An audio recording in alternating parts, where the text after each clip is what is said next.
Go!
EBC, Eagle Broadcasting Corporation.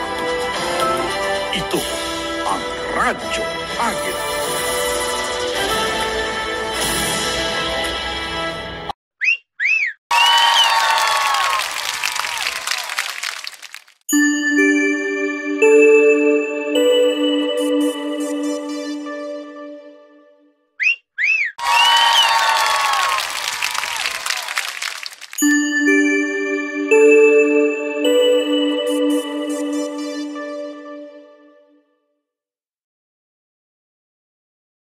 Tamang kapitbahay. Kapatid ninyo na kasama Bel Serrara. At kasama na po natin, kasama na po natin ang ating inimbitang guest. Eksperto po ito pagdating sa climate. O diba? Papag-usapan po natin ang La Nina. A-update niya tayo tungkol sa La Nina. Ang tinutukoy ko po ay walang iba kundi si Ma'am Annaliza Solis. Siya po ang hepe ng Climate Monitoring and Prediction Section o Claims ng DOST Pag-asa.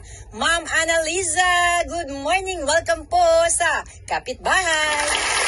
Yes, good morning po, Ms. Jen, at sa lahat po ng nanonood at nakikinig ng ating programa Kapitbahay. Magandang umaga po. Alam niyo ba, Ma'am Ana, alam ni Madam Dragon Sasori na guest kita, kaya excited sa'yo.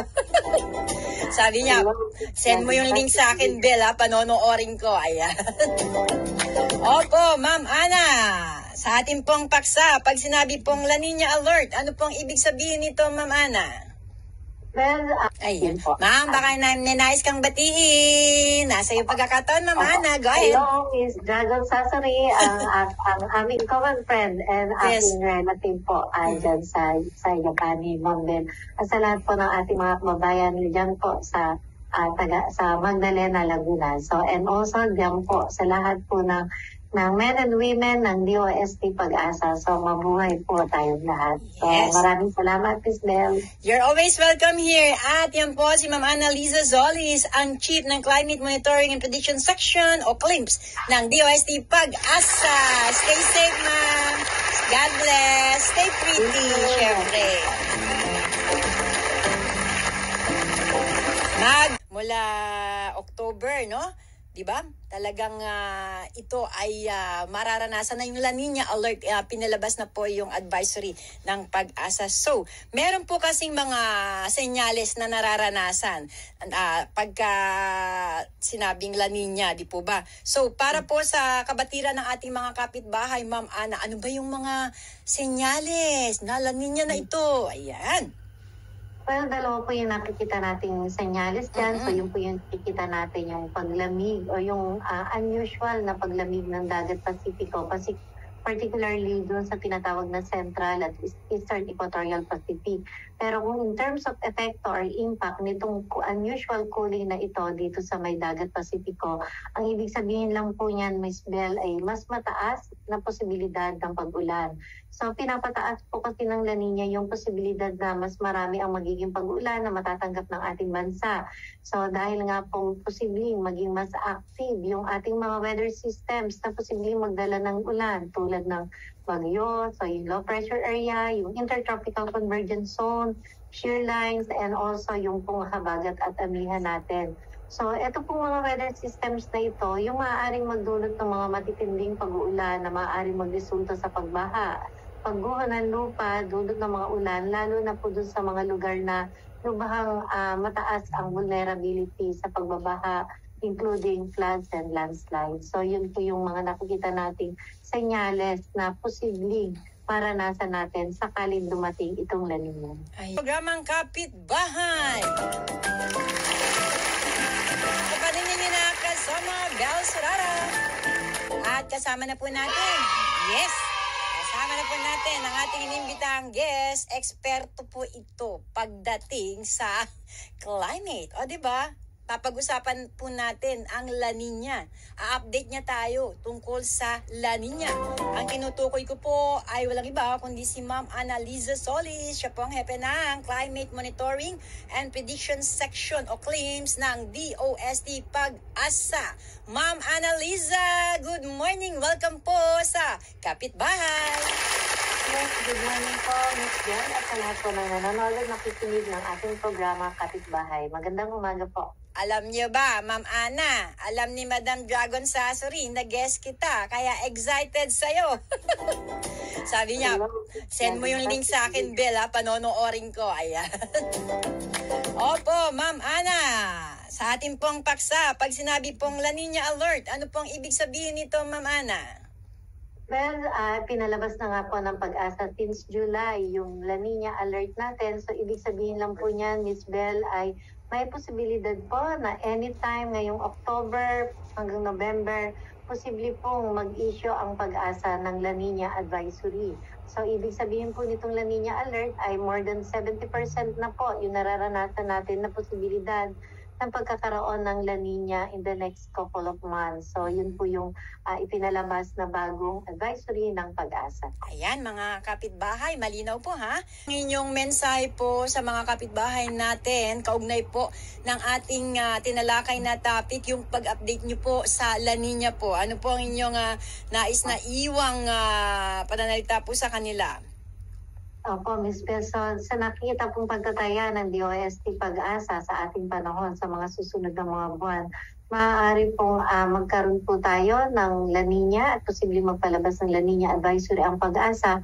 Maaari pong weak or borderline or yung tinatawag nating La Nina-like condition. Ang ibig sabihin lang po niyan ay kailangan po tayong maghanda dito sa mga possibility po na posible pa rin mararanasan natin mga pag-uulan, na posibleng magbigay sa atin ng mga pagbabaha at landslides, lalo na po dun sa ating mga kababayan na nakatira dun sa mga prone areas po ng landslide at mga pagbabaha.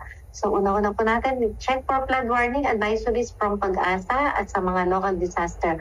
Matamang kailangan po sundin natin ang payo ng ating mga local disaster risk reduction and management offices. Yun po yung unang-una sa lahat.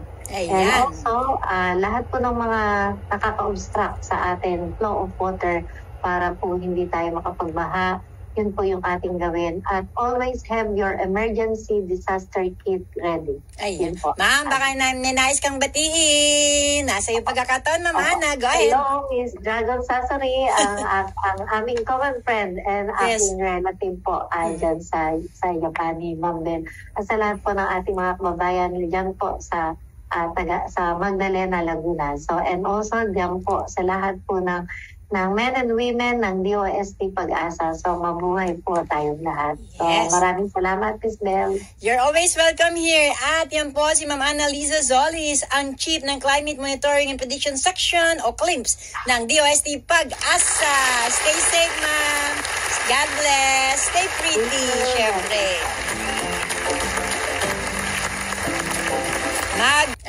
Ma'am, baka ninais kang batiin. Nasa yung pagkakataon, Ma'am Hana. Go ahead. Hello, Miss Dragon Sasori, ang aming common friend and aking relative po dyan sa Yapani, Ma'am Ben.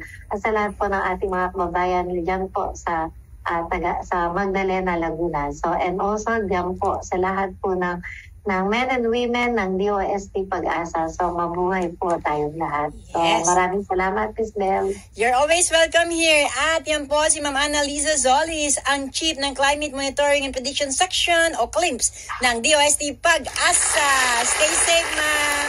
God bless. Stay pretty, syempre.